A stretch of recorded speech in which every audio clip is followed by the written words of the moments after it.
मिथिला सुर के माध्यम से हम कंचन झा अपने सब लोग के प्रणाम करै छी और संगे मधुश्रावणी के बहुत बहुत शुभकामना दै छी। सब अपने दिन खुश रही, सदा सुहागा रही और एकटा बहुत ही पुरान पारंपरिक टेमी दाल के गीत गाबि के सुना रहल छी।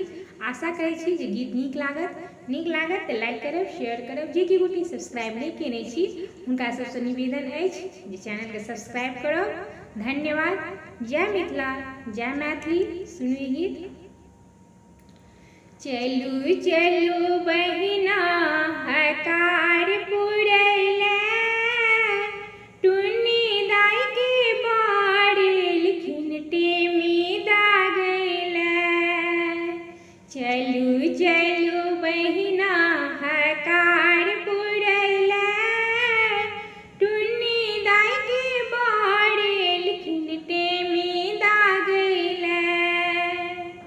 लटहा चूड़ा भरी भरी कूड़ा, पाकल केरा सात चंगेरा। लटहा चूड़ा भरी भरी कूड़ा, पाकल केरा सात चंगेरा। छाली बला दही करेजा काटैया, छाली बला दही करेजा काटैया। टुन्नी दाई के बारेलखिन टेमी दागैले। चलू चलू बहिना हकार पुरैले, टुन्नी दाई के बारे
दही के मटकूरी कतेक छोट